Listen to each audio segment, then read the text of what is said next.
Lagay ng ekonomiya, kalakalan, negosyo at iba pa. Atin ang alamin dito sa Ang Pilipinas Ngayon.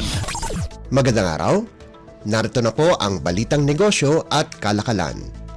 Inihayag ni Department of Finance o DOF Secretary Ralph Recto na magpapatupad ang gobyerno ng ilang mga bagong hakbang upang matiyak na magtuloy-tuloy ang pagbaba ng inflation. Magpapatupad ang Department of Agriculture o DA ng targeted measures upang pangalagaan ang kapakanan ng mga Filipino farmers at food security. Kabilang dito ang Memorandum Circular o MC number 35 o ang extension ng required ship-out date ng imported na bigas mula 30 araw hanggang 60 araw.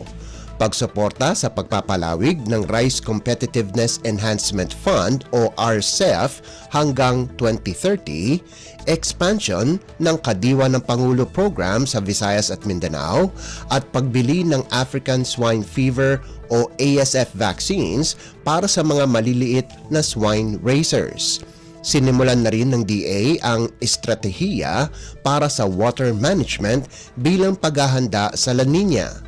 Ayon kay Recto, maliban sa mga ito, isinusulong din nila ang staggered implementation ng electricity rate hikes para ma-mitigate ang impact ng non-food inflation. Lagay ng ekonomiya, kalakalan, negosyo at iba pa. Atin ang alamin dito sa Ang Pilipinas Ngayon. Idineklara ng Korte Suprema sa isang desisyon nito na hindi maaaring magpataw ng mga singil o rates ang National Telecommunications Commission o NTC sa mga telecommunications company o telco nang hindi sumusunod sa due process. Ayon sa Second Division ng Korte Suprema na pinamumunuan ni Senior Associate Justice Marvic Leonin, isinantabi nito ang order ng NTC na naguutos sa mga telco na gamitin ang 6-second per pulse billing scheme para sa mga tawag noong 2009. Bago kasi ang nasabing kautusan ng NTC, kada minuto ang ginagawang pag-charge ng mga telco sa mga end user nito kung saan kapag lumagpas nga ang tawag ng bahagya sa 1 minuto ay automatic itong i-charge bilang 1 minuto. Kabilang ang Globe at Smart sa mga nasabing humamon sa kautosang ito ng NTC na sinasabing lumampas ang ahensya sa kanilang otoridad sa pagpataw ng sistema sa paniningil at hindi dumadaan sa tamang konsultasyon. Pinagtibay naman ng Korte Suprema ang desisyon ng Court of Appeals na nagsasabing bagaman may kapangyarihan ang NTC na mag-regulate ng mga singil, kinakailangan itong maging makatarungan, makatwiran at batay sa konsultasyon at datos mula sa mga pagdinig.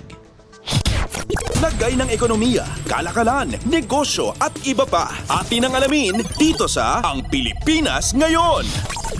Tinatayang umabot na sa higit 4 na milyong international visitors ang naitala ng Department of Tourism o DOT na dumating sa bansa hanggang nitong Setyembre. Ibig sabihin, nangangalahati na ito sa target na ahensya para sa katapusan ng 2024. Ito ay sa kabila ng kakulangan pang nasa 3.6 na milyong foreign visitors para sa target na 7.7 milyon na ayon kay Tourism Secretary Cristina Garcia Frasco sa pagbubukas ng 35th Philippine Travel Mart sa SMX Convention Center. Ito ay nagpapakita ng patuloy na interes ng mga dayuhan sa bansa. Samantala, tungkol sa kita mula sa turismo, nakamit ng sektor ang full recovery mula sa pandemya na nakakuha ng 362 bilyong piso na kita mula Enero hanggang Agosto ngayong taon. Ito ay higit sa 111% na pagtaas kumpara sa 326 na bilyong piso na naitala sa parehong panahon noong 2019.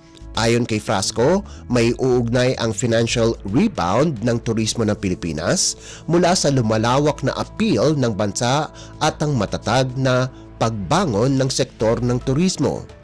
Idinagdag pa ni Frasco na plano ng DOT na dagdagan pa ang pag-akit nito sa mga dayuhang turista sa pamamagitan ng pagpapalawak pa ng kanilang mga programa. Nakatuon din sa ngayon ang departamento sa experiential tourism at paglikha ng mga natatangi at nakakaengganyong karanasan sa mga turistang bibisita sa bansa. Lagay ng ekonomiya, kalakalan, negosyo at iba pa. Atin ang alamin dito sa Ang Pilipinas Ngayon.